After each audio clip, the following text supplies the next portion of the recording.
Hello everyone, and welcome to my General Hospital official channel. I hope everyone is having a wonderful day. Before we begin, please hit the subscribe button and give this video a thumbs up. Today on General Hospital, Nina tries to help Willow, Felicia gives Mac a piece of her mind, and Tracy is concerned that everyone is on board with Sunny's deception. At the park, Mac reports James missing, while Felicia calls Maxie. Felicia informs Maxie that they'll circle the park again and meet at the stables. James arrives at the Quartermain boathouse docks, looking for Cody.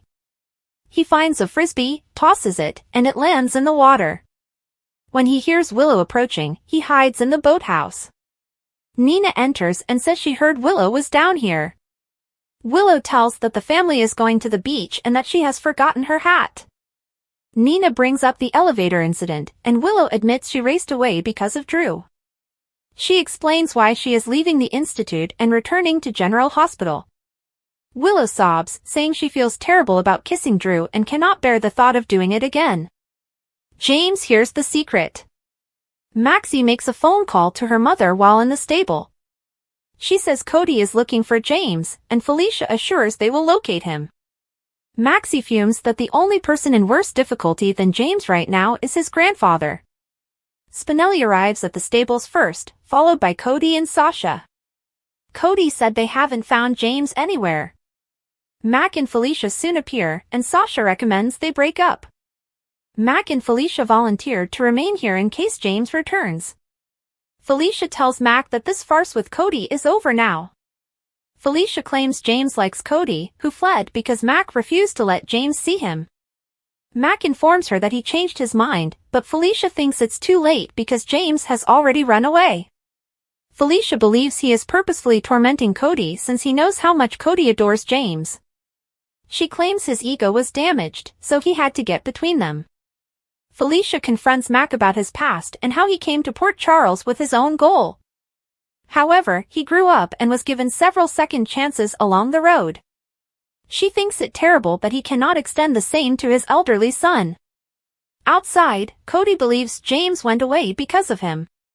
Sasha claims this is not his fault, while Maxie definitely blames Mac. She promises they'll locate him together. Back at the boathouse, James sits and listens. Outside, Willow tells Nina that she never expected to have feelings for anybody else, but she does. She claims that rejecting these sentiments will not make them go away, and that they are more than just a crush. Nina asks what it is about Drew that appeals to her. Willow claims she is attracted to everything of him. She realizes it's a cliché, but part of the appeal is that Drew isn't her husband, so she doesn't have to remind him of all the tasks and errands he needs to run. She also praises Drew's heroism and strength in saving her life, as well as his determination to rebuild himself after Pentonville. Drew, she claims, is likewise interested in giving back to the community. She believes Michael hides a part of himself from her, but Drew does not do so. Nina adds that just because Michael withholds something doesn't necessarily mean it's terrible. Willow understands Michael's desire to protect her, but Drew believes she is capable of handling the truth. She believes Drew would never lie to her. Nina reminds her that it's only been one kiss so far, and nothing needs to change. Willow appreciates her for stating what she needed to hear. They go back up to the home. James finally emerges from hiding and attempts to grab for the frisbee in the water, only to fall in. James starts asking Cody for aid as he fights to keep afloat. Maxie is searching the grounds. She runs into Spinelli, and neither has found James. Maxie feels she should have expected this from James. She adds Mac may not like it, but Cody has pushed his way into James' heart and will not leave. She also knows James, and he will ensure that no one finds him unless he wants them to. Nina and Willow visit the main house and converse with Michael in the kitchen. Nina has heard the news and is confident Liz will be pleased to have Willow back as a nurse. Willow leaves to resume packing, and Michael thanks Nina for keeping their talk between them. Nina wishes Michael a wonderful vacation at the beach with his family, as he deserves it. Michael invites Nina to a family dinner. Willow and the kids are looking forward to seeing her. Drew will also be present. Nina thanks him and says she'll be there as well.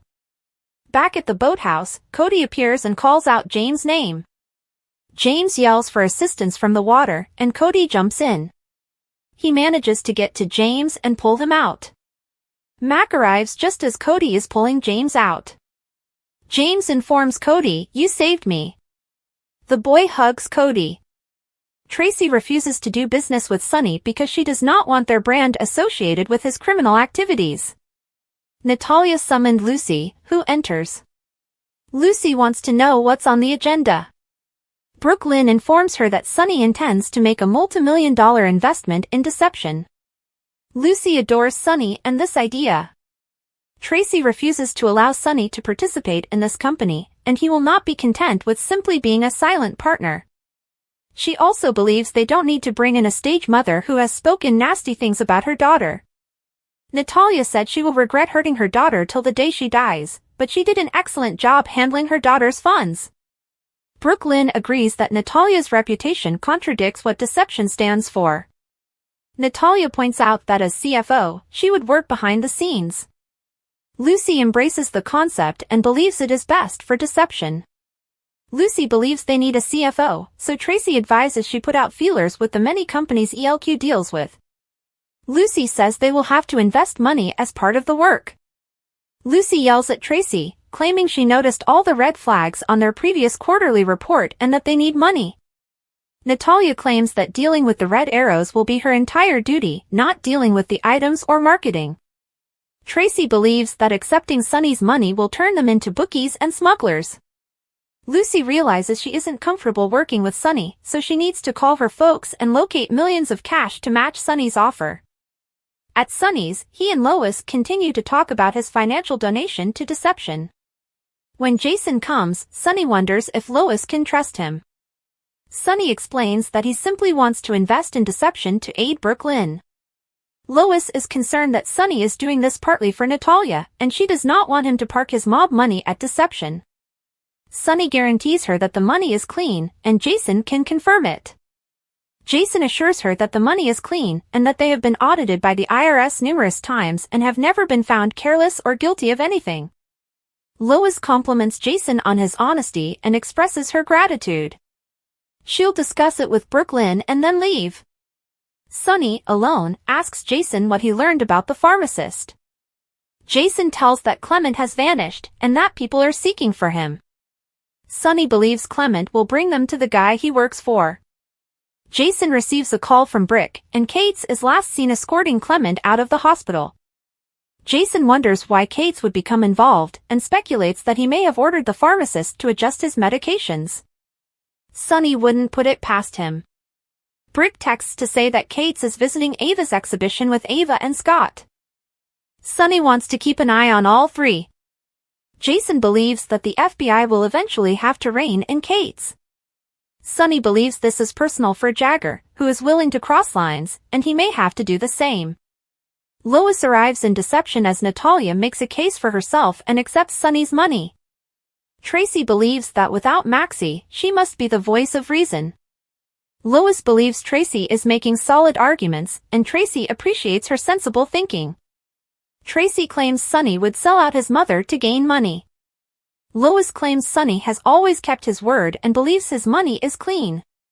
Natalia promises to conduct a comprehensive forensic scan of Corinthio's coffee, and if she discovers anything suspicious, she will terminate the agreement. Lucy welcomes Natalia, their new CFO.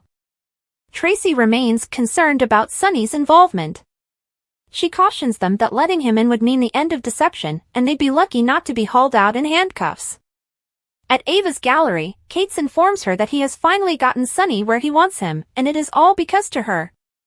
He offers her a strong hug. She inquires as to his backup plan in the event that luring Sonny to the pharmacy fails. Kates does not have one because he believes Sonny will come seeking for Clement. She claims that if Sonny murders Clement, she will lose leverage over him. Kate will not let it happen, and he assures her of his protection. Scott comes, and Ava advises Kates tell Scott about his proposal and see if he thinks it's a good idea. Kates describes his idea, and Scott inquires about how he might assist, as this will ultimately result in justice for Karen. Ava requests that Sonny also pay, but this appears hazardous. She claims Clement may reveal that she knew Sunny's medications were tampered with. Scott says they will negotiate an agreement with him to keep quiet. Kate insists that they first transport Clement to a secure location. Scott believes he can handle it. Kate asks Scott where he'll take Clement. Scott recommends Windmere, whereas Kate believes it is ideal because it is on an island with no neighbors. Scott sets out to pick up Clement and says they'll meet there. Ava remains opposed to Scott's proposal even after he leaves. She claims that his approach puts everyone at risk except Kate's. She is concerned that if this does not work, she will still face attempted murder charges. She notices that there are photographs of her and Christina. Kate has seen them, but from another perspective, they could tell a different story about what transpired in that room. Scott arrives at the cabin to pick up Clement. The pharmacist asks who he is. Scott says he's come to save him. General Hospital felt a little more subdued this week, in contrast to the intensity of the previous 2 weeks, which focused mostly on Christina and the baby. However, by Friday's episode, it was a very different story, as the week finished with 3 major cliffhangers. Not only that, but I am wondering how they will bring in the major returnees to the ABC soap. Let's begin this week's column with what I consider to be the best and happiest portion of the week, the conclusion of Mac and Cody's father-slash-son tale. Having James flee only to be rescued by Cody was the ideal way for Mac to understand he was being an ass and let go of his resentment. It also made him realize that Cody was not the same person he was a year ago, or even when he first arrived in town. I can't wait for any pleasant Scorpio Jones-Bell moments to happen. Felicia returns to the boathouse docks and asks Mac if he is pleased. He is and says she was correct. She laughs, she's always correct. They kiss. Anna arrives at Laura's workplace, as per her invitation. Laura informs that they have a meeting with the incoming WSB station chief. Laura is aware she recently arrested him.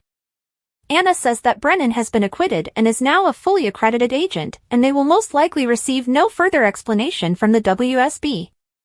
Brennan comes, and Laura explains that she set up this meeting because they all share common interests. Laura gets right to the point, believing that Anna and Brennan's shared background and skill sets present a one-of-a-kind opportunity.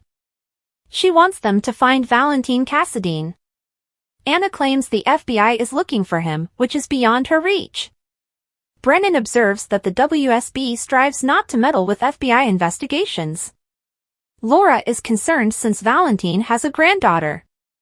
Anna tells Charlotte that Valentine would never endanger her.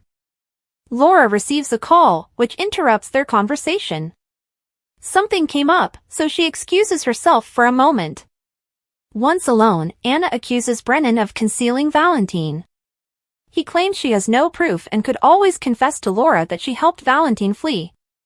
Laura returns, wondering what she has missed. Brennan says they were discussing jurisdictions. He says he needs to depart. However, he would like to meet Laura and hear some of her stories, as her reputation precedes her. Brennan exits, and Laura notices Brennan's appeal, which disturbs her. She wonders if Brennan knows where Valentine is. Laura is caught off guard when she receives a call. She says she'll get there right immediately. Anna inquires if everything is fine. Laura confirms it's Lulu. Alexis assists Christina in getting dressed before she is released from the hospital. Christina is aware that she is in a bad mood, and rather than being relieved to be leaving, she has recognized that going out the door means her life begins anew, but without her kid. Alexis gives Christina a key to her home to give to Blaze so she can visit. Christina expresses gratitude to her mother, but feels it is unnecessary. Christina explains that Allison went on tour, which she urged her to do because she is not in a good place and cannot be anything to anyone. Alexis considers herself to be someone significant. Dr. Navarro arrives with the findings of Christina's discharge exam. So far, her uterus and ovaries appear to be in good condition, and she expects to recover completely. She sees no reason why she cannot have children in the future. Dr. Navarro departs, and Christina wonders what full recovery entails. Alexis believes it implies her body will heal. Christina inquires, "What about the rest of me?" Alexis admits that it will take time, but her heart will improve too. Curtis and Stella talk in a meeting room. He thanks Stella for guiding them through the legalities for a baby's funeral. Stella wishes to help TJ and Molly in any way she can. Stella has handled the majority of it. The only thing left to do is finish the birth certificate. TJ arrives only to discover that Molly has not yet arrived. He says Molly can catch up, so they should get started. Stella explains that they need a name for the birth certificate, but TJ admits they've never decided on one. TJ and Molly love each other, but it isn't always enough for a relationship to overcome the obstacles they face. The loss of Molly and TJ's baby child could be enough to end their once happy domestic partnership. Of course, this might lead to new romantic partnerships for TJ and Molly. Thanks for watching. If you like this video, so please don't forget to subscribe my channel and don't miss any update.